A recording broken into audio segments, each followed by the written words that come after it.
Bonjour à tous, nouveau podcast aujourd'hui. Alors, un podcast un petit peu particulier.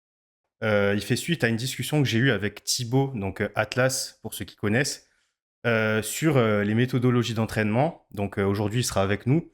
Et le sujet il va s'articuler un petit peu autour de est-ce qu'un coach doit se limiter à une seule méthodologie? Donc, c'est un peu la question qu'on va se poser aujourd'hui. Et du coup, je vais laisser la parole à Thibaut pour qu'il nous explique un petit peu ce qu'il a dit dans ses stories. Donc, pour que vous compreniez d'où part ce podcast. Et voilà, et ensuite on continuera et on développera sur plusieurs points. Alors, j'ai pas exactement dit qu'il fallait se limiter à une seule méthodologie, mais j'ai dit que d'après moi, un coach qui est maître absolu, entre guillemets, d'une méthodologie, qui la maîtrise sur le bout des doigts à 100%, mais qui reconnaît ne pas maîtriser autant d'autres types de méthodologies, d'autres types de programmation, euh, à mon sens, c'est plus intelligent que d'essayer de maîtriser tout et d'au final d'être l'expert absolu d'aucune. Voilà. Bon, on vous mettra les stories, les screens des stories. Mais oui, de mémoire, c'était un petit peu ça. Mais du coup, c'est vrai que nous, on a plutôt tendance à penser que maîtriser plusieurs outils de coaching, parce qu'on va faire aussi la distinction entre ce qu'est un système ou une méthodologie et un outil de coaching. En tout cas, selon nous, après, tu donneras ton point de vue. Mais maîtriser plusieurs outils de coaching, ça permet de pouvoir faire face à différentes situations parce que parfois on peut être limité par justement sa méthodologie. Euh, je pense quand même que dans l'absolu, une méthodologie, peu importe laquelle, elle est censée répondre à beaucoup de problématiques. Donc au final, faut encore réussir à identifier le moment où on a besoin de switcher, entre guillemets. Mais voilà. C'est vrai que sur ce point-là, ça partait de là, quoi. C'est pour ça qu'on voulait faire ce podcast. Oui, bah, enfin, déjà, effectivement, pour moi, le problème, là où je suis globalement, et je pense qu'on se rejoindra tous là-dessus, c'est que c'est difficile de tout maîtriser. On voit avec les années qui passent qu'il y a de plus en plus de méthodologies, ou du moins de choses qu'on pourrait classer comme des méthodologies qui voient le jour. Et, et là où je mettrais mon bémol, c'est quand la méthodologie est extrêmement restreinte.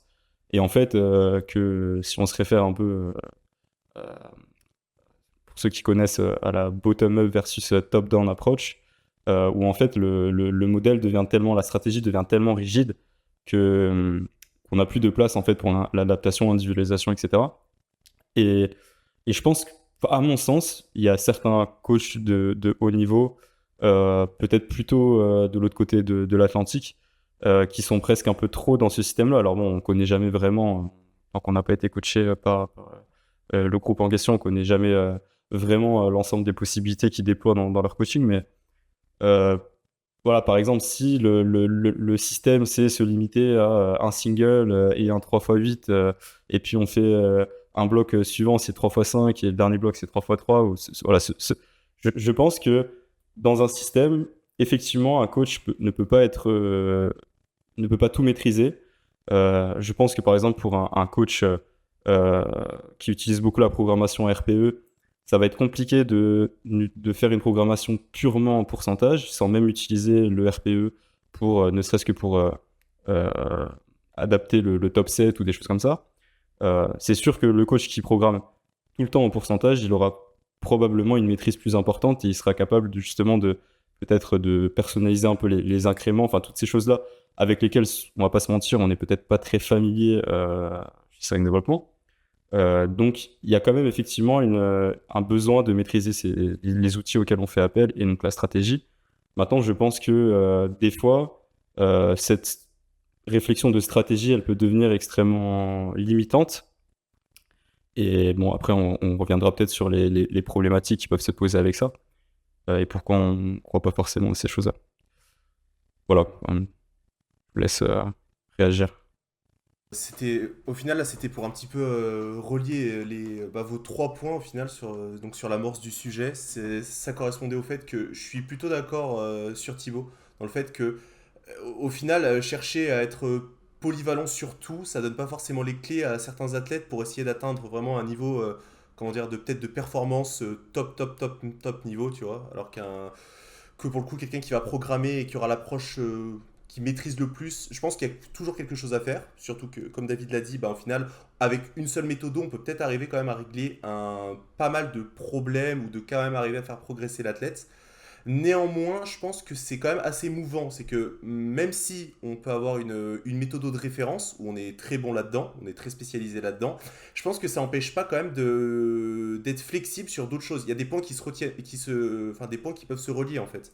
Par exemple, typiquement, si on travaille avec, t'as certains, j'ai un exemple comme ça concret qui me vient en tête. Je voyais récemment, c'était avec Nicolas Perrault qui disait avoir tendance à finir ses blocs sur certains de ses athlètes avec des arm wraps.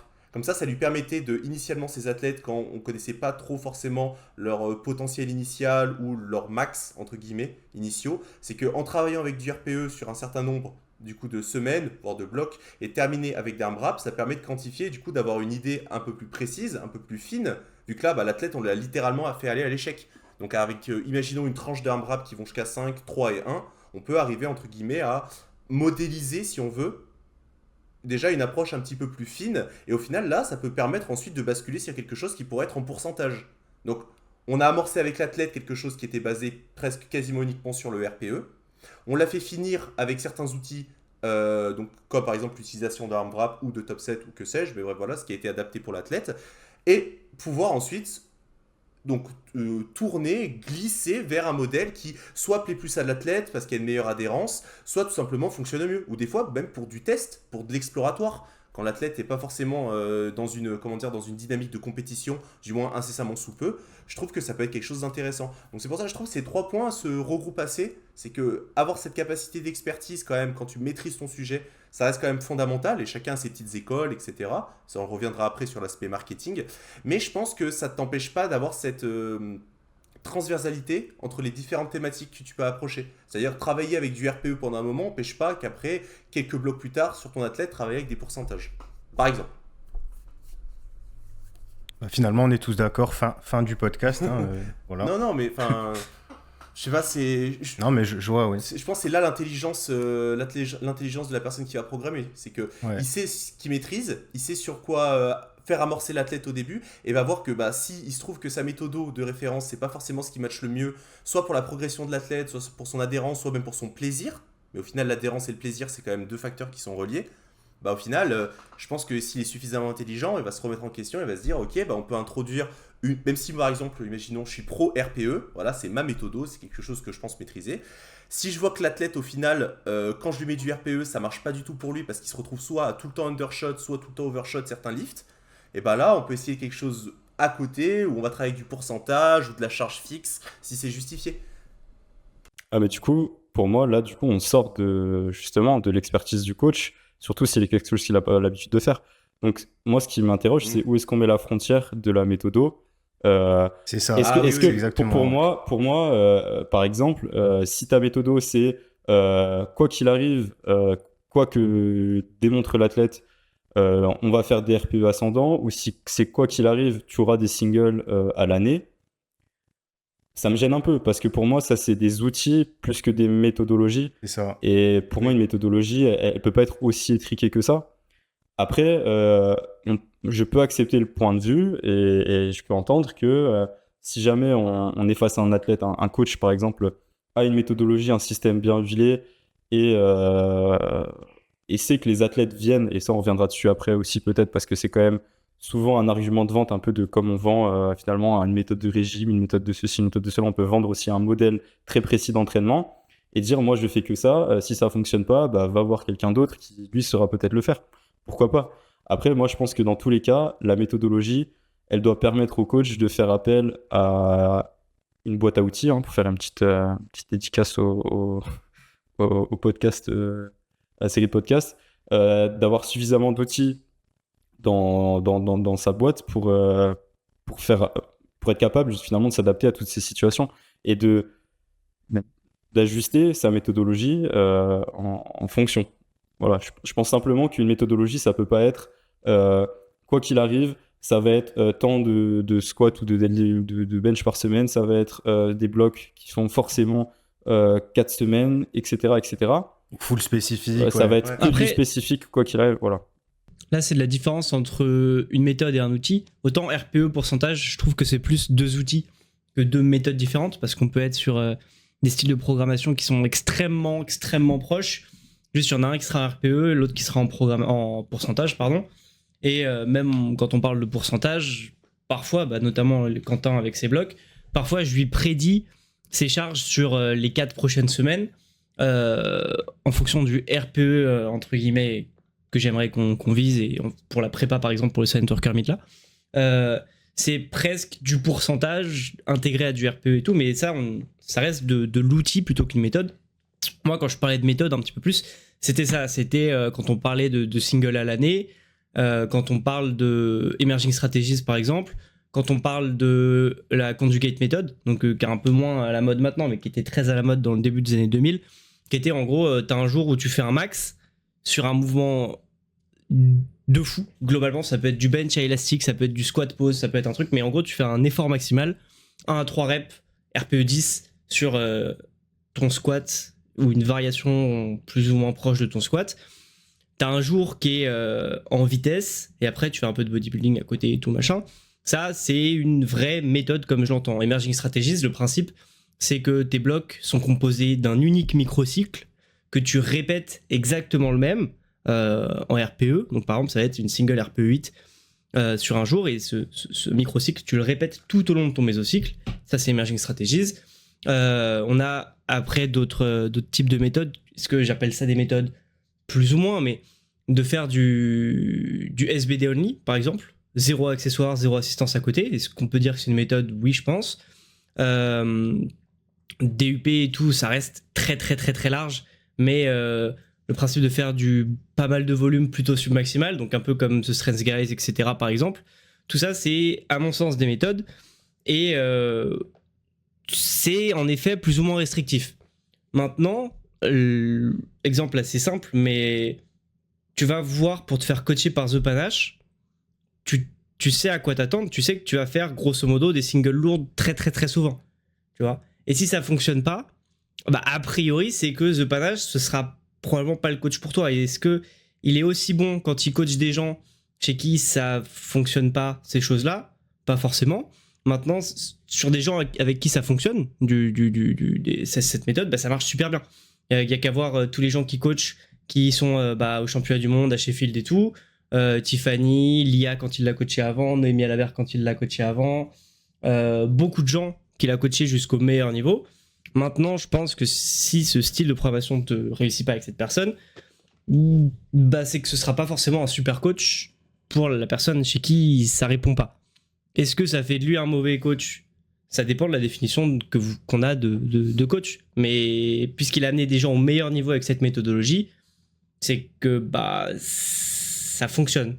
Et est-ce que s'il essayait d'être beaucoup plus polyvalent, il serait meilleur avec ses athlètes qui arrivent au meilleur niveau?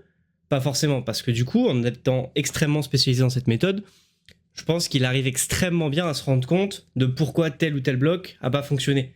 L'analyse du bloc, si tu es extrêmement spécialisé dans un style, une méthodologie, tu vas pouvoir d'un coup d'œil voir, ok, c'est ça qui a foiré sur ce bloc. Donc sur le prochain bloc, il faut que je modifie ça. Si tu t'éparpilles, entre guillemets, c'est pas le bon mot, je pense, mais si on s'éparpille un petit peu et qu'on essaye de devenir un expert, entre guillemets, dans toutes les méthodologies différentes qui peuvent exister, on a beaucoup plus de risques, entre guillemets, de se perdre dans l'analyse et d'essayer d'appliquer une analyse qui n'est pas forcément celle de la bonne méthode à ce qu'on essaye de faire avec cette personne, tandis qu'avec l'autre personne, on analyse le bloc, je pense que se spécialiser jusqu'à un certain degré, évidemment, sans forcément tomber dans un pur extrême, ça permet d'être meilleur sur un type de personne qui y répond. Après, évidemment, il faut s'inspirer d'autres personnes, enfin d'autres méthodologies, faire des tests et tout. Il ne faut pas rester absolument bloqué là-dedans. Et évidemment, moi, par exemple, je suis dans quelque chose qui ressemblerait à du DUP avec un volume plutôt haut en restant plutôt submaximal. Ça reste quelque chose qui est très, très, très, très large. On peut faire énormément de choses avec ça. On peut s'adapter à énormément de profils. quelqu'un comme The Panache qui coacherait avec des grosses singles, une intensité très haute, etc., que SBD, pour moi, c'est moins polyvalent, mais le fait est qu'il a coaché des gens au meilleur niveau, quoi. Mais t'as pas peur qu'il y ait un biais du survivant un petit peu? C'est-à-dire que, Bien sûr, vu par mais, ça, par ça, mais c'est le cas. hmm. C'est Parce que un si bien ça se survivant, trouve, mais il a coaché des gens qui sont champions du monde. Ouais, mais peut-être que c'est ça la question qu'on peut se poser. Peut-être que, bah, on prend le cas de Tiffany. Est-ce que Tiffany, au final, elle aurait pas été coachée par un autre bon. Je dis pas du tout qu'il coach mal, c'est pas ça la question. Mais peut-être qu'il aurait été coaché par un autre coach français, et au final, elle aurait pu faire la même chose. C'est Oui, ça mais la alors question. là, on est dans les si, on sait Ouais, jamais. ouais, non. Ouais, Juste voilà. dans Mais les, dans les faits, elle suit cette Mm. méthode et elle est championne du monde et elle est trop forte. C'est vrai. Bah, ça, par contre, Moi, ça, je c'est suis vrai. d'accord sur... Moi, je suis d'accord sur le fait que, en tant que coach, il faut qu'on ait une méthode de prédiction ou voilà, quelque chose dans lequel on se spécialise plus ou moins. Maintenant, moi, ça, je trouve, depuis quelques années, alors c'est de mon point de vue hein, et de ce que j'ai vu, j'ai l'impression que toutes les méthodes, elles se confondent un petit peu aujourd'hui. Ou en tout cas, elles ont tendance à... En fait, on fait plus trop la distinction, je trouve, plus on avance, moins on fait la distinction entre les différentes méthodes. En tout cas, par rapport à, comme tu disais, Thibaut, il y a quelques années, même il y a 5-10 ans en arrière, je trouve que même, et par exemple, si on prend le cas d'Emerging Strategy, je trouve que le discours de Mike T a beaucoup évolué aussi entre-temps, où c'est vrai qu'il présentait ça il y a peut-être 5-6 ans comme quelque chose où on va répéter le microcycle, etc., où on va pas modifier de variable d'un microcycle à l'autre. Mais aujourd'hui, j'ai l'impression qu'il revenait un petit peu sur ça et que d'autres teams de coaching reviennent un petit peu sur ça et se disent, OK, ma méthode, voilà, elle est ce qu'elle est, mais qu'est-ce que je fais si elle produit pas de résultat pour un profil? Est-ce que je dois, voilà, bon, si ta méthode elle est suffisamment large, comme tu dis, elle englobe beaucoup d'outils, bah c'est bien. Mais maintenant, si on se heurte à un profil qui répond pas à notre méthode, moi, je suis plutôt du genre à me dire, je vais essayer de trouver une solution. Alors certes, c'est plus complexe. Moi, c'est un des points que j'ai noté, c'est qu'il y a un désavantage à ça, c'est que quand on utilise plusieurs méthodes, déjà, bon, comme j'ai dit, c'est un peu plus complexe de déterminer laquelle il faut l'utiliser et quand. Et ça peut amener à des confusions, tu vois. Donc, quels critères on va utiliser? Par exemple, un exemple tout bête, mais on a un athlète, on lui fait répéter un même microcycle avec un RPE fixe. Euh, Est-ce que, voilà, quels critères on va utiliser si ça fonctionne pas pour dire, bon, ok, là, tu as peut-être besoin de faire du RPE ascendant, etc. Moi, je pense que souvent, ce qui va faire la différence, en ce moment, j'ai tendance à penser ça, c'est surtout des facteurs psycho, pas que uniquement, mais beaucoup. Je pense qu'on a beaucoup sous-estimé un petit peu c'est l'impact des facteurs psychologiques, parce que, bah, typiquement, les RPE ascendants, moi, vous m'auriez parlé de ça il y a 5-6 ans, je t'aurais dit, qu'est-ce que tu veux. Aujourd'hui, c'est vrai que j'en ai beaucoup fait, ça m'a permis de progresser énormément ces derniers temps. Et c'est vrai que ça a tendance à stimuler un petit peu d'une semaine à l'autre. Tu sais que tu es à peu près sûr d'augmenter ta charge. C'est pas tout le temps le cas parce que ça reste drivé par des RPE, mais en tout cas, moi, de mon expérience, c'est vrai que j'ai bien aimé le faire et je pense que le fait que j'ai bien aimé le faire, ça a aidé à produire des résultats positifs dans ce sens-là.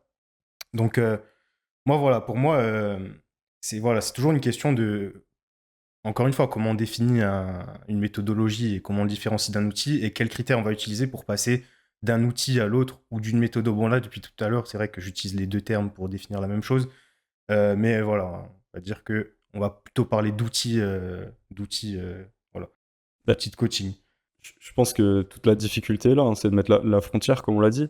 Après, moi, il y a quelque chose qui peut me déranger, justement, dans certaines méthodologies, du coup, qui seraient très restrictives. C'est que même si on a un athlète, et là, on peut, comme tu l'as soulevé, Quentin, il peut y avoir le biais du survivant, c'est-à-dire que, ben voilà, il va y avoir des répondeurs et des non-répondeurs. Après tout, pourquoi pas? Bah, d'ailleurs, c'était un peu la stratégie de l'époque, hein, quand les premières stratégies ont été établies par les statisticiens de l'URSS, hein, c'était un peu de mettre en place des stratégies qui allaient marcher pour le plus grand nombre, et puis tant pis pour les autres. De toute façon, l'objectif, c'était d'avoir des athlètes performants à l'international. Moi, ma question, c'est plus aussi dans la durée, même pour l'athlète qui répond bien, comment je fais évoluer la méthodologie, parce que on peut imaginer que cette méthodologie, elle est de toute façon imparfaite, de toute façon les besoins de l'athlète vont évoluer, et à quel moment je me rends compte que eh ben, on est arrivé à ce stade-là avec cette méthodologie, maintenant on a besoin d'aller peut-être la retravailler plus en profondeur pour continuer à emmener cet athlète plus loin, quoi. Et c'est là où j'ai peur que d'être trop restrictif. Alors vous allez me dire, avec des méthodologies, il y a des athlètes qui sont arrivés au plus haut niveau. Toujours est-il qu'on sait très bien que dans 5 ans, les athlètes seront encore meilleurs et ils le seront peut-être avec des méthodologies qui auront encore évolué, que ce soit au niveau de la gestion de la charge d'entraînement, de la sélection des exercices, etc. Et comment on tient compte de ça et comment on arrive à aller plus loin, à optimiser, tout en restant un coach, on va dire, assez expert dans sa méthodologie. Je pense que de toute façon, il va rester ce besoin d'explorer et d'être ouvert à autre chose, quoi. Et surtout, il y a une question que je me pose aussi, c'est est-ce que quand on utilise une méthodologie ou un outil de coaching, ça nécessite vraiment qu'on soit expert à 100% de cet outil-là? Par exemple, entre nous, faire du RPE ascendant, sur le papier, c'est pas si compliqué que ça. Répéter un microcycle plusieurs fois, c'est pas si compliqué que ça. Alors, je suis d'accord avec ce qu'a dit Thibaut, c'est que l'analyse qu'on en fait derrière, c'est ça qui peut être un petit peu compliqué si on n'a pas l'habitude. Mais je pense que c'est des qualités qui s'entraînent, surtout avec le temps. Je pense qu'un coach qui débute aujourd'hui, je pense qu'il faut qu'il se spécialise dans une méthodologie en priorité, parce que sinon, il va trop, voilà, il risque de se perdre un petit peu. Maintenant, avec les années, il faut s'ouvrir un petit peu et voilà, avoir un champ des possibles qui devienne de plus en plus grand. Voilà, mais ça n'empêche que c'est vrai que voilà, il y a toujours cette notion ça rajoute de la complexité, quoi. Moi, un point qui, pour aller poursuivre un petit peu ce que Ben vient de dire aussi, hein, le fait d'avoir cette polyvalence et de voir sur le long terme aussi, c'est, moi je vais prendre mon cas par exemple, c'est qu'avant de travailler avec Thibaut, du coup, bon, je t'ai coaché un peu n'importe comment, mais j'avais vraiment les stratégies qui m'avaient été introduites initialement. Moi, c'était clairement de la charge fixe. Voilà. Au début, on voit à peu près ta RM. Après, en fait, c'est une sorte de pseudo pourcentage que j'avais, mais je comprenais pas les enjeux derrière parce que j'étais pas encore éduqué du coup à la programmation et ce genre de choses. Et en fait, c'est ça la question qui me vient, c'est que si on a un athlète qui travaille avec un expert d'une méthodo et qui décide d'arrêter pour X ou Y raison, parce qu'il a envie de changement, parce qu'il s'entend plus trop avec, parce qu'il a l'impression qu'il stagne. Donc cet athlète, il a été biberonné pendant peut-être 1 an, 2 ans, pardon, à une méthodo spécifique. Par exemple, à l'école par exemple de Pana, typiquement, avec beaucoup de RPE, beaucoup de SBD, peu de spécificité, enfin peu de... On précise, on n'a rien contre The Ah Panache. non, mais c'est parce qu'on soulevait... Parce que depuis tout à l'heure... Non, mais ça c'est pourrait juste être un style de programmation qui sort du lot. C'est pour ça qu'on en voilà, parle. c'est ça. Oui. Voilà, c'est très spécifique et tout. Et toi, Thibaut, justement, qui est dans quelque chose, bah, du coup, que je connais quand même bien maintenant, qui est quand même un petit peu plus, comment dire, axé sur les accessoires, etc., le sum maximal. Quelle approche t'aurais avec l'athlète, si tu veux, qui a été biberonné au full spécifique, 1 à 2 SBD par semaine, RPE ascendant, tu vois, le truc un peu qu'on voit, enfin, qui a la cote en soi chez des athlètes jeunes. Comment toi, tu, entre guillemets, l'éduquerais, expliquerais ta méthodo et le convaincrais, limite, de trust ton process? Bah, tu vois, c'est intéressant parce que quand on discutait il y a peut-être 2 minutes ouais, quand un athlète a bien évolué et que là il faut retravailler la méthodologie plus en profondeur, bah c'est pas forcément quelque chose qui est trop faisable ni souhaitable pour moi. Je m'explique. Imaginons, bah là on parle de quelque chose de poussé, donc quelqu'un qui a vraiment atteint un bon niveau. Je vais prendre l'exemple de Quentin par exemple, ok, machin, commence à avoir un plutôt bon niveau et tout, moyen plus, tu vois. Donc il a très bien progressé avec une méthodologie très bien. A priori, la méthodologie continue de le faire progresser, etc. Si il a envie de changer de méthodologie de manière un peu plus profonde, est-ce que j'aurai les compétences dans cette autre méthodologie pour continuer de le coacher et continuer de l'amener plus loin alors qu'il a déjà un bon niveau? Je suis pas certain, ou en tout cas je serais beaucoup moins confiant qu'en utilisant une méthodologie dont je m'estime maître.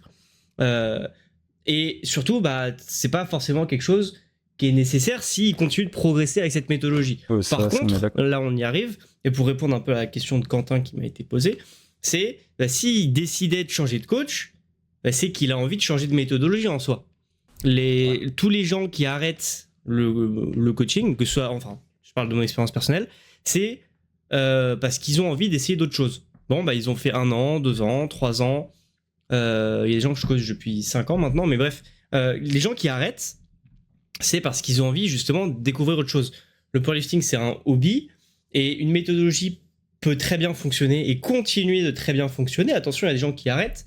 Après, là, j'en ai un qui arrête à la fin de cette semaine, que je coach depuis 2020, donc ça fait 4 ans bientôt là. Il continue de très très bien progresser, c'est Valentin. Et il arrête simplement parce que ça fait 4 ans qu'on est sur une méthodologie qui fonctionne très bien certes, mais il a envie de tester d'autres choses.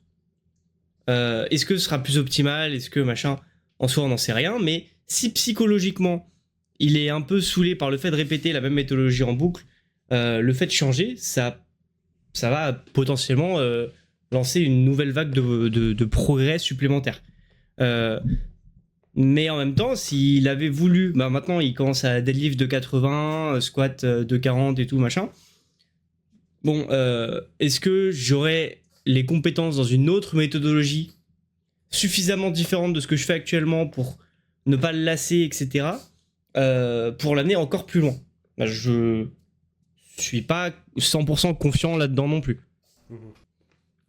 Si par exemple il me disait ouais j'ai envie de faire que du SBD super spécifique et du très lourd tout le temps, je lui dirais je vous mens pas, je lui dirais ok vas-y on essaye, on va faire ça et tout machin, mais je lui dirais aussi en étant totalement transparent avec lui qu'a priori si c'est ça qu'il veut, je serais pas forcément le meilleur coach pour ça. Et il y a des gens aussi avec qui j'ai travaillé, c'est assez rare dans ma carrière, on a peut-être 3, 4 des gens que j'ai coachés pendant peut-être 6 mois, tu vois. Et sur 6 mois, ok, donc on fait un premier bloc, on voit comment ça se passe, ok, il se passe pas super trop bien, on change, on analyse, ok, on voit ce qu'on peut faire de mieux, on change, ok, deuxième bloc, un peu pareil, et on continue de faire des analyses, enfin d'analyser, d'adapter, de modifier le programme. Je passe de 2 deadlifts à 1, je teste des différentes fréquences, différents volumes, différentes intensités, mais toujours en restant dans un style un peu DUP, etc. Et dans ce que je sais faire, c'est-à-dire, on fait quand même de l'accessoire, on fait quand même des assistances. Il n'a pas des singles lourdes 2-3 fois par semaine en SVD, parce que c'est pas quelque chose que je pense forcément propice sur ces gens-là. Après, ça aurait peut-être pu l'être, mais bref. Et en 6 mois, on se rend compte que le mec, ça bouge pas trop, ça progresse pas trop. Ces personnes-là, je suis honnête avec eux, je leur dis, a priori, les méthodes que tu as vues avec moi sont probablement pas les bonnes pour toi.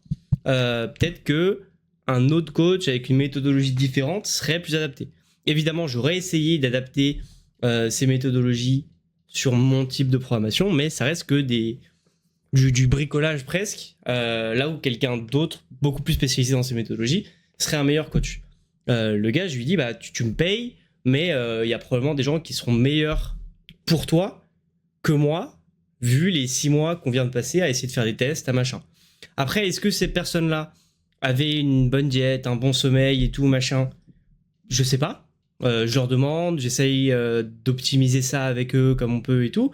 Après, je suis pas non plus dans leur chambre, je suis pas non plus à leur table le midi ou le soir quand ils mangent, donc c'est des choses qui sont finalement un peu hors de mon contrôle au bout d'un certain point, donc si ça fonctionne pas, le mec, je lui dis quoi.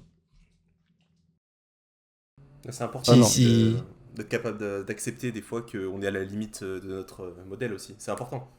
Ouais. Non, mais Je trouve que c'est très honorable même de le faire, de renvoyer à quelqu'un qu'on estime plus compétent, quand on a atteint la limite justement de ses Il n'y a compétences. pas tout le monde qui le fait en tout cas, il y en a qui feraient tirer au détriment de l'athlète, donc pour le coup c'est carrément louable quoi. Enfin, c'est de l'honnêteté intellectuelle en fait, juste de se dire là visiblement on a essayé, on a varié, on a essayé d'optimiser plein de points, ça marche pas forcément. Puis des fois, ça peut être aussi le côté humain. Enfin, bref, il y a plein d'explications, il y a plein de paramètres qui peuvent justifier cette, entre guillemets, non-progression, ou peut-être pas aussi rapide que ce que voudrait l'athlète. Et pour le coup, c'est carrément honorable de pouvoir accepter ça et d'essayer de le rediriger, quoi. Et puis c'est vrai que depuis tout à l'heure, on parle de méthodologie et tout ça, mais il y a aussi, comme tu dis Thibaut, le côté gestion du sommeil, de la nutrition, etc.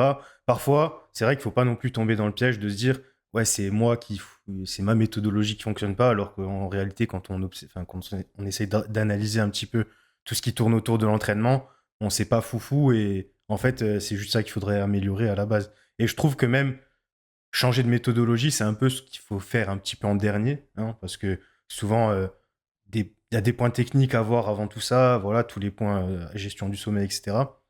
Et pour moi, c'est clairement utiliser un autre outil ou une autre méthodologie que la nôtre.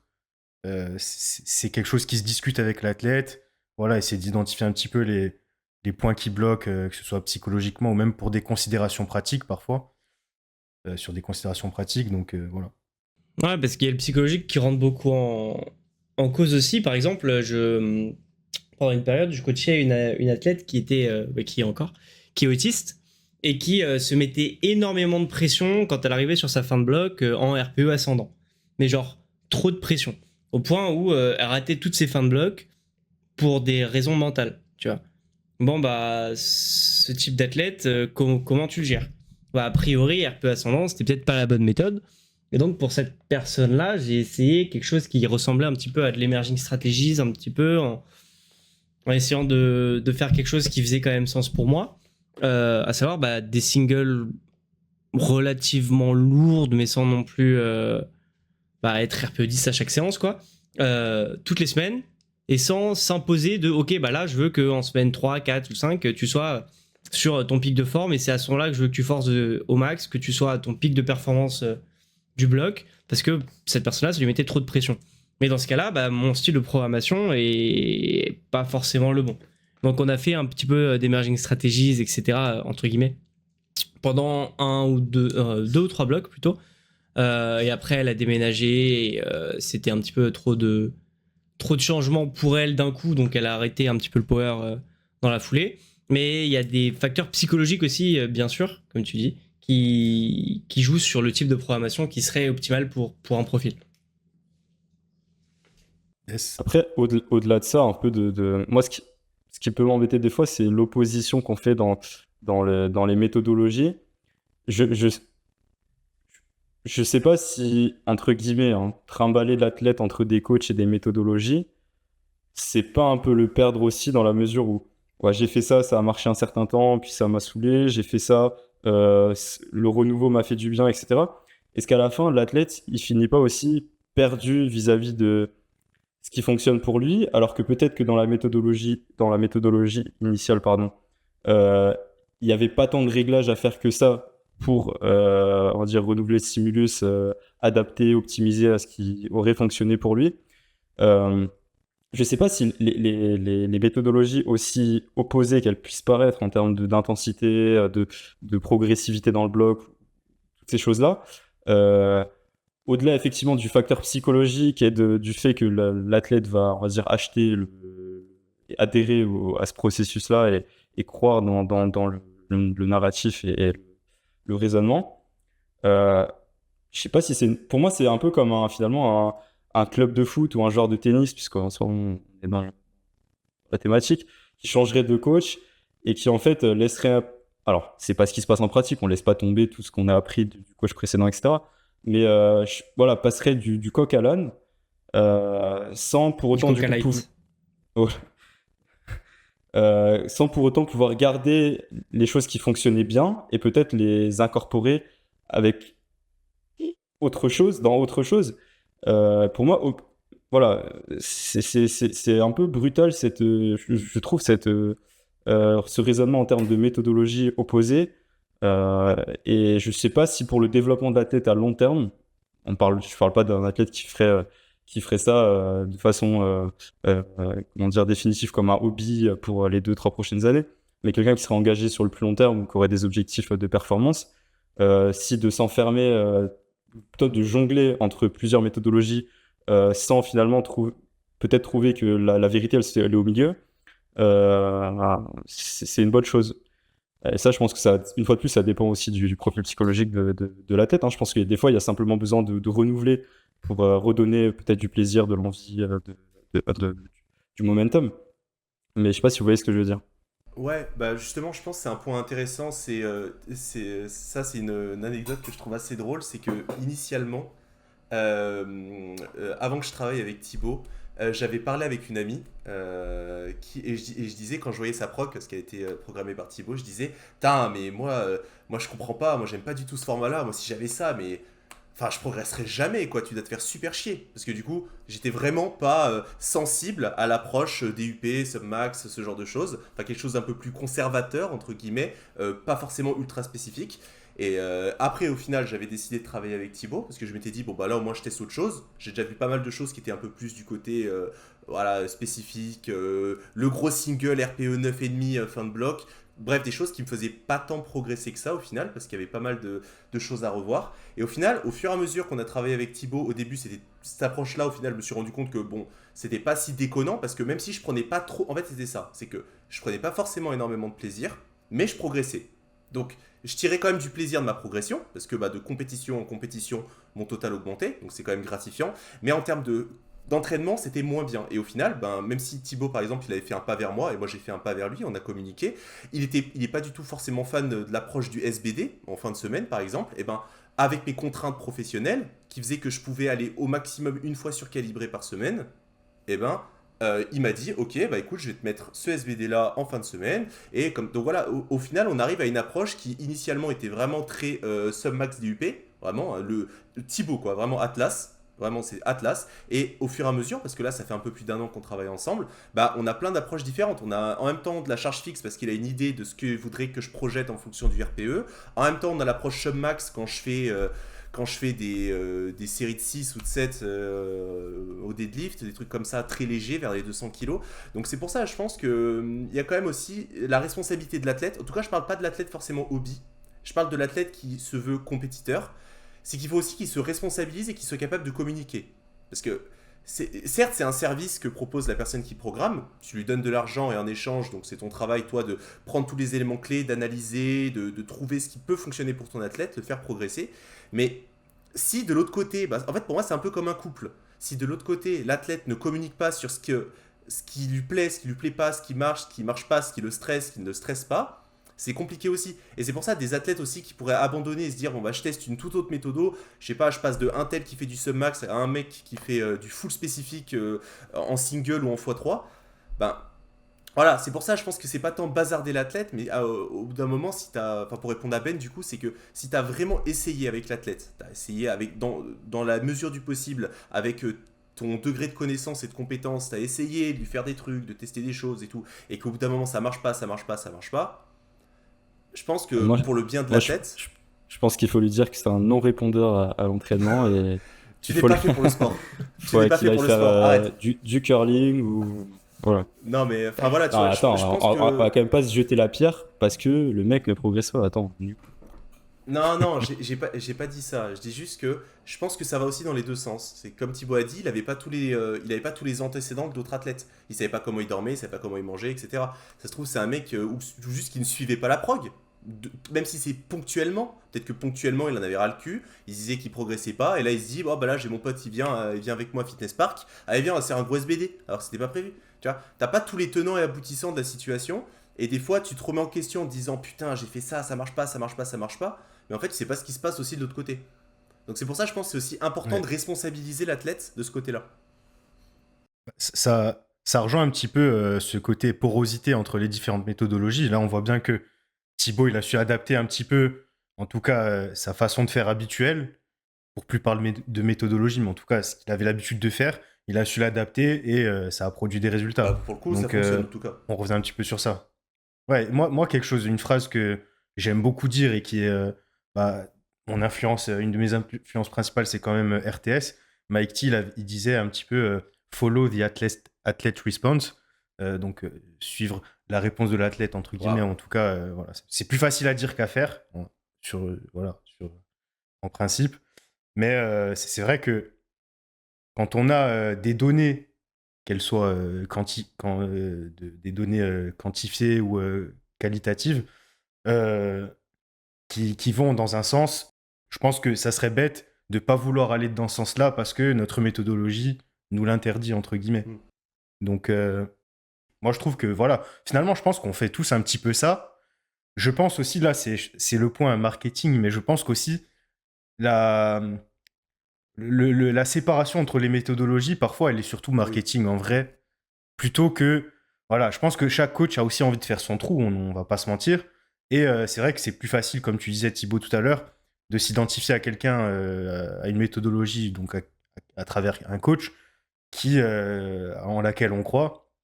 Donc forcément, quand le marketing est bien fait, entre guillemets, on s'adresse à une cible en particulier, donc forcément, on va se dire, bon, quand on va faire notre marketing, on va dire, moi, je vais présenter ma méthodologie, je vais bien délimiter le cadre, comme ça, celui qui est intéressé par ça, il sait où il met les pieds, quoi. Voilà. Non, ouais, c'est pour te suivre sur l'aspect marketing, c'est que forcément, il faut jouer sur ce facteur différenciant. C'est que là, bon, encore une fois, je reviens sur ce qu'on disait, panache de tis, spécifique. Ça parle à tout le monde. Voilà. Mais ça marche pour plein d'autres gens. Thibaut, on l'a dit, par exemple, DUP Submax. Il y a vraiment des trucs, des teams, si on veut. Chaque coach, disons, peut avoir ses petits moves un peu funky, si on veut. Je sais pas, moi, à un moment, je voyais plein d'athlètes OPT avoir du dead ISO. Tu vois, c'est des trucs, voilà, c'est des trucs qui vont ancrer dans l'imaginaire de l'athlète, parce que maintenant, au final, l'athlète qui fait un petit peu de compétition, même pas à un niveau faramineux, mais qui fait ses régions, qui fait de temps en temps des France, ou qui essaye de les faire, en fait, il les connaît, les coachs. Il les connaît. Il les connaît. Qu'est-ce qui va faire la différence au final? Ça va être le prix, certainement, pour certains athlètes, tout simplement, parce que selon les moyens qu'ils veulent allouer à de la programmation, à un coach, mais ça Parce va que être ça aussi, reste un hobby.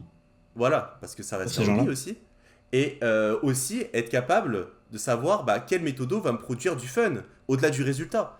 Donc, si, comme je pense que Thibaut va me rejoindre là-dessus, mais si t'es pas capable un petit peu de te positionner, alors là je parle uniquement, je parle pas progression quoi, parce que autant d'un point de vue progression, je pense qu'il faut une certaine mouvance, il faut une flexibilité, il faut une certaine polyvalence, à un certain degré, mais il est vrai que d'un point de vue marketing, quand tu cherches à te vendre, à être exposé, à faire des vidéos par exemple sur des concepts spécifiques, des variations, ce que tu veux, c'est important quand même que les gens soient capables de se dire, ok, bah moi, Quentin, je sais qu'il est plutôt team, je dis une connerie moi, RPE ascendant. Team Ouais, Naps. team Naps entre autres.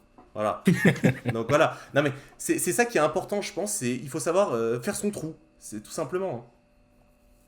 Bah, moi, c'est ce que j'avais un petit peu noté dans le doc, mais quand on parle des plus grands noms en powerlifting, alors que ce soit aujourd'hui, genre Joey Flex qui fait des singles à l'année, RTS avec Emerging Strategies en soi, The Panache avec des SBD extrêmement spécifiques, ou même dans le passé, genre Sheiko qui faisait beaucoup de volume sur Max, mais genre énormément de volume.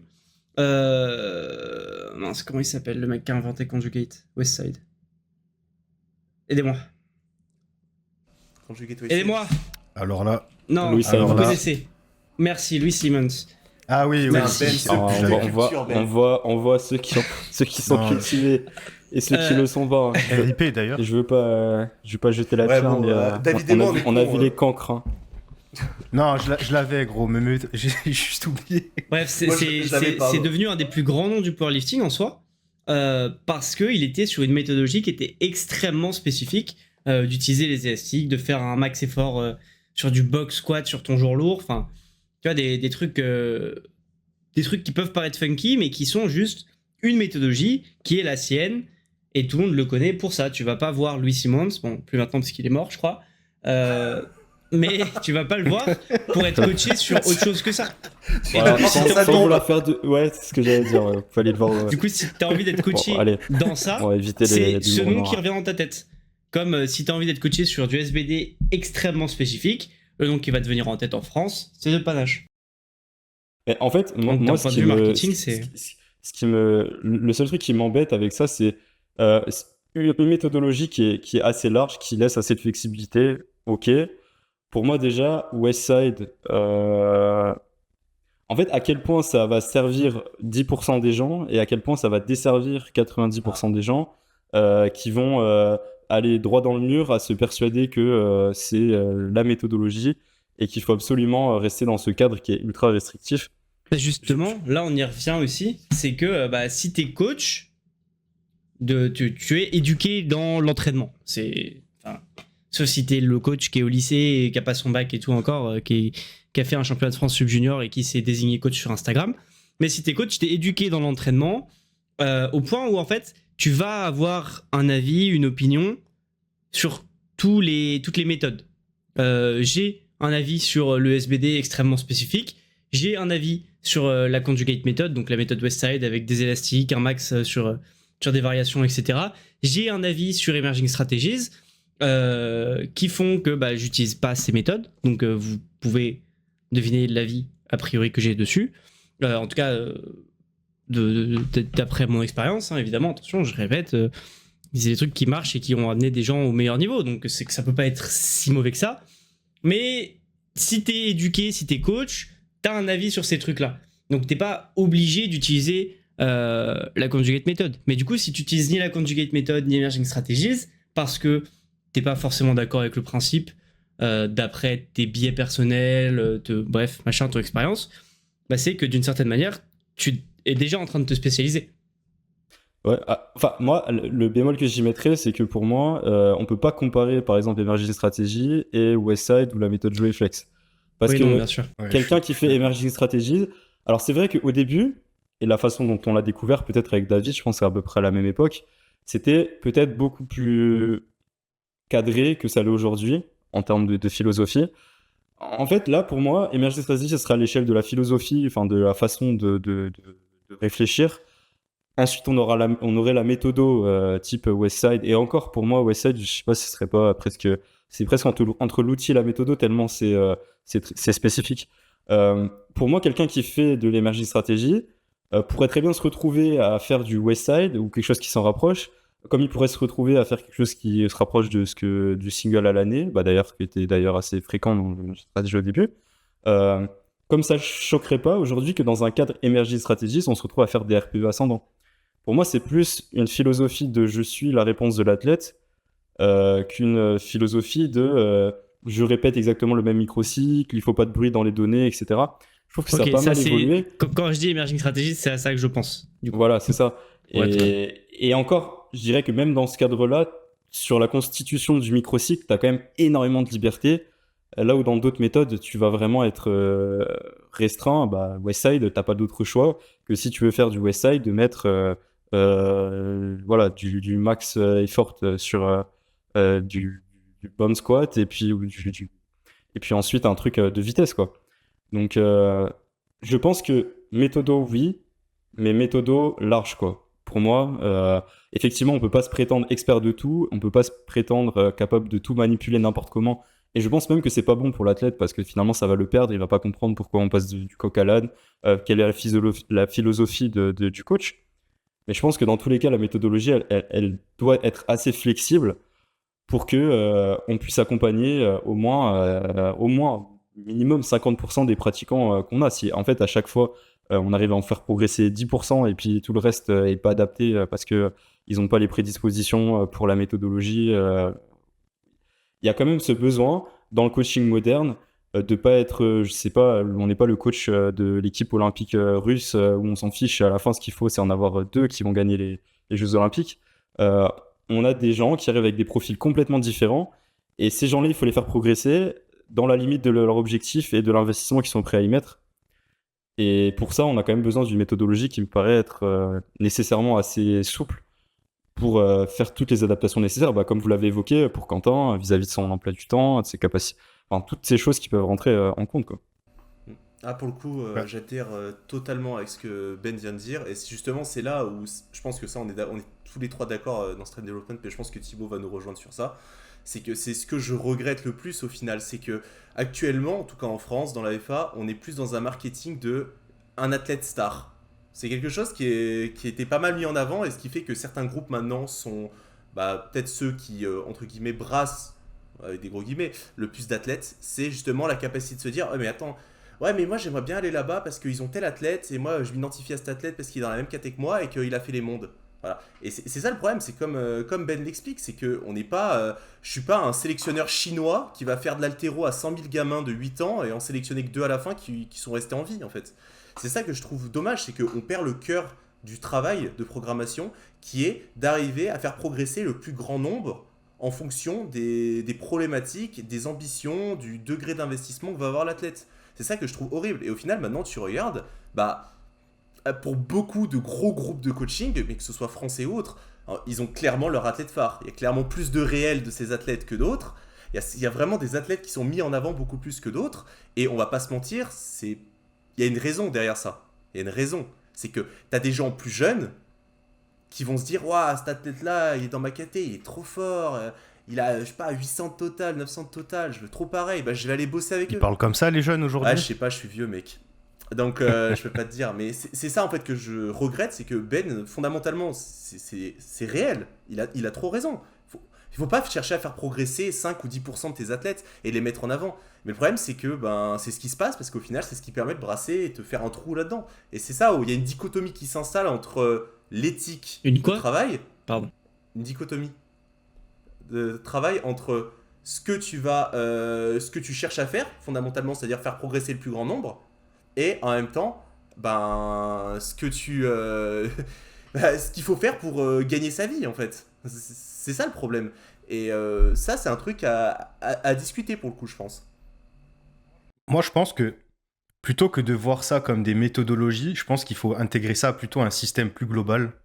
Euh, je pense que même RTS, ils vendent ça plus comme un système qu'une méthodologie à part entière. D'ailleurs, c'est dans leur nom, hein. Je crois que le S, c'est système.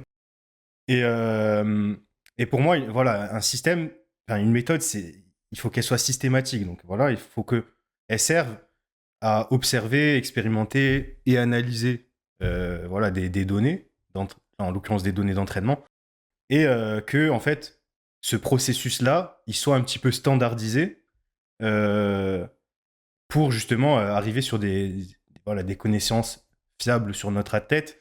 Et pour moi, c'est ça le problème quand on parle de méthodologie, alors que je pense qu'il faudrait plutôt raisonner en termes de système. Et à ce moment-là, si on raisonne en termes de système, c'est beaucoup plus vaste. Euh, et voilà, il y a beaucoup plus de possibilités. Et je voulais faire tout à l'heure une espèce de petite analogie entre voilà, les méthodologies, enfin le système et un petit peu un langage de programmation. Où en fait, sur un langage de programmation en général, bah, c'est quand même très vaste. Moi, j'en connais pas énormément, mais pour le peu que j'ai pu bidouiller un petit peu, il y avait énormément de possibilités, à tel point qu'à l'intérieur même de ces langages, on aurait pu créer ce qui pourrait s'apparenter à une méthodologie et faire plein de petites. Chacun dans son coin fait ses petits. Voilà, créer ses petits codes, etc. Euh, pour autant, le système dans son ensemble, il permet tout ça. Donc, moi, je pense que c'est. Voilà.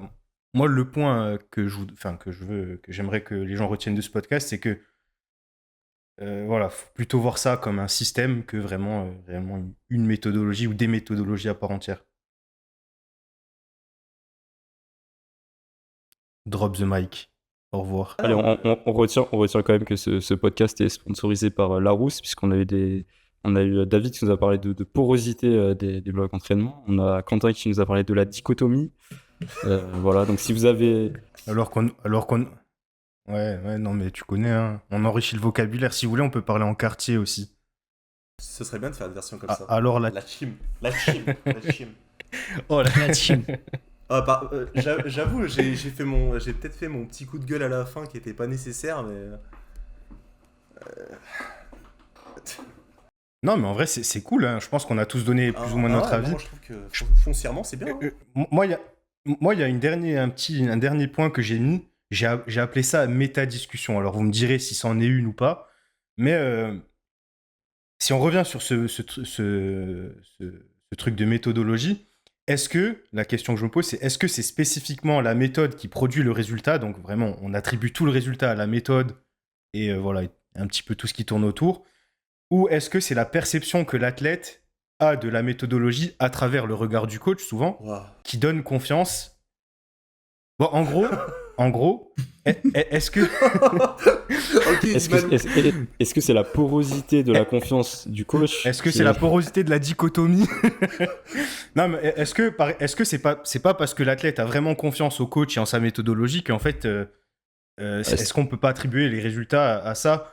En fait, c'est un peu le fameux trust the process, quoi. Ah oui ça et joue. non. Mais l'athlète, il trust the process. joue. L'athlète, il trust the process parce qu'il trust le coach avant tout. Oui Voilà, et non. en Parce gros. que si l'athlète il trust pas le coach et qu'il fait pas confiance du tout au truc, ça marchera pas. Et en même temps, bah, le programme il fonctionne ou il fonctionne pas. Juste il faut que le mec il soit investi dedans. Ça fait sens ce que je dis ou pas? Ouais, Ouais, je, non, mais je pense que c'est une condition un peu sine qua non pour que ça fonctionne. C'est-à-dire que s'il Ouais, n'y les croit mots de pas, fou, frère, mais c'est- ça y est. Ciné quoi. Faut encore que je recherche Google le mot, genre il y a dichotomie, ciné quoi. Non, non. Alors vraiment, prenez votre dictionnaire avant le. Faudra le mettre au début du podcast.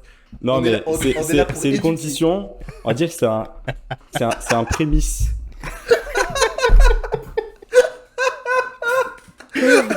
Oh, les mots de fou. Oh, les MDF, les mots de fou. Vas-y, on va parler simple. Il faut. On Mec a de cité, besoin de simple. ça. On a besoin de ça pour que ça fonctionne, mais ça suffit pas pour que ça fonctionne. Est-ce que c'était assez clair? Ok, merci. Ouais, Voilà. ouais, ok, ouais. Non, mais oui. Ah, putain, merde. Après, je pense qu'il vaut peut-être mieux, mais ça c'est un grand débat, un programme moyen dans lequel l'athlète croit qu'un programme parfait dans lequel l'athlète ne croit pas. Mais bon, ça c'est Oui. un vaste sujet aussi. Bah ça, au final, on revient sur le point que je trouvais hyper important, c'est le point humain, au final, de la communication. C'est que vraiment, il y a des gens pour qui c'est vraiment hyper important. Moi, par exemple, dans mon cas, c'est un point que j'avais fait remonter à Thibaut, c'est que je lui ai dit, moi, il y a des trucs que j'ai besoin de comprendre. Par exemple, j'avais du deadlift tradi, qui a été programmé sur à peu près 8 semaines. Alors, il en a entendu parler longtemps, hein.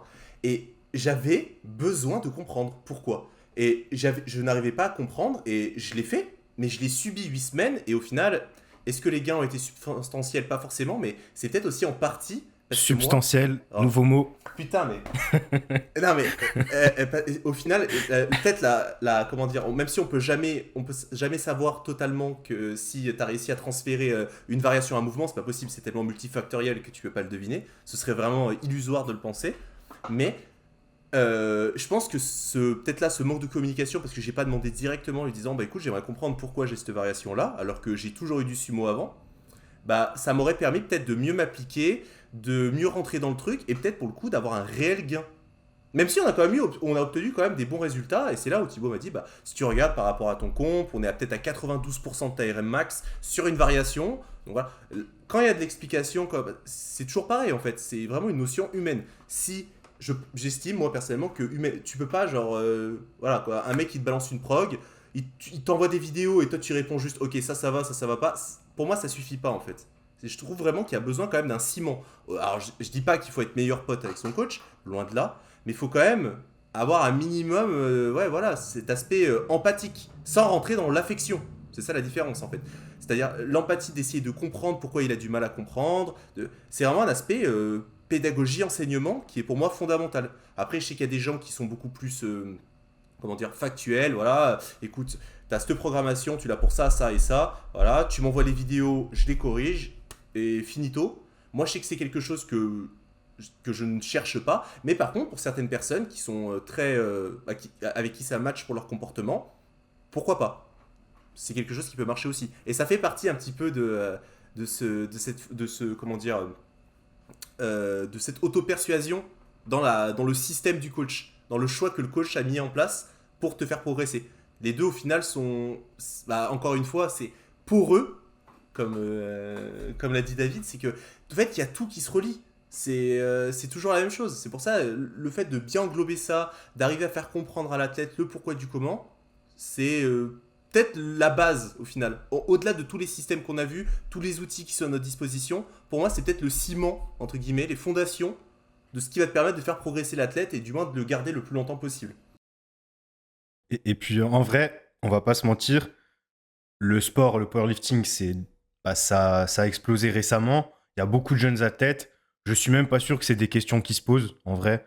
Le côté méthodologie, en tout cas, pas tout le temps. Je pense que des fois, la première chose qu'ils vont se demander, c'est est-ce que ça va matcher avec ce coach humainement. Ouais. Voilà. Je pense que en vrai, moi, maintenant que je me réentraîne à Basic Fit depuis un petit mois là, c'est vrai que les gens ils sont pas forcément au courant. J'ai eu l'occasion de discuter avec des personnes qui venaient de commencer ou ça fait peut-être quelques mois qu'ils font soit de la force, soit du street lifting ou autre, ou un sport de force, et ils sont pas forcément au courant de tout ça. Eux, ce qu'ils veulent, c'est juste progresser après. Après, Bon, je crois qu'on on a un signe du destin, c'est que Ben, on a perdu Ben. Je sais pas s'il va réussir à revenir là. mais je pense que ça veut dire que on doit mettre fin à ce podcast, sauf si quelqu'un veut rajouter quelque chose. Non, globalement, je trouve que là, on a pu aborder vraiment pas mal de points. Je suis assez content, c'est assez complet. Et puis que Thibaut puisse un petit peu plus exprimer son point de vue par rapport aux stories Insta, du coup. Donc par rapport à ça, je trouve que c'est aussi intéressant parce qu'au final, enfin, je sais, tu me diras Thibaut si je me trompe, mais je pense que les gens ont pas mal réagi par rapport à ça, non? Non, ça allait. C'était pas Ah, en ok. mode. Ça a pas trop fait Non, débat, j'ai eu l'impression. non, non, mais pas débat dans le sens. Enfin, pas forcément de l'opposition, mais des gens qui étaient là en mode ah oui, c'est vrai, enfin, la pertinence du moins du sujet, quoi.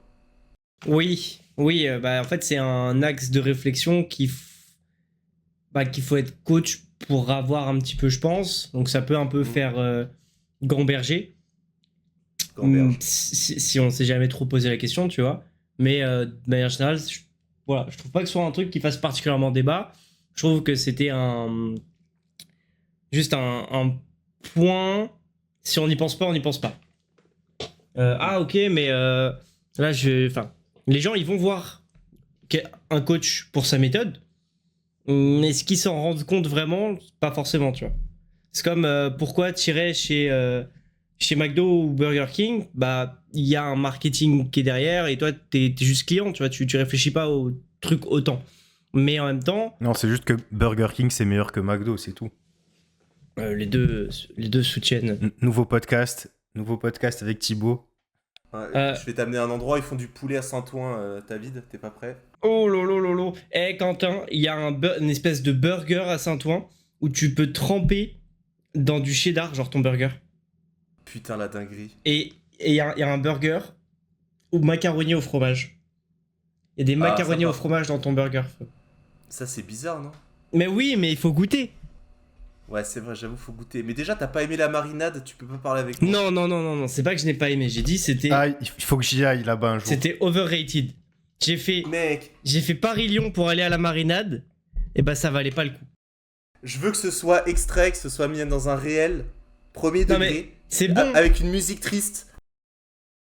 c'est Mec, bon. Avec en noir et blanc. Mais mec, là, il y a tous les Lyonnais qui écoutent, enfin qui vont écouter ça, ils seront peut-être deux du coup, qui vont être offusqués quoi. Mais Mec. à Paris, la marinade, c'est un kebab normal, genre. Oh Voilà, je l'ai dit.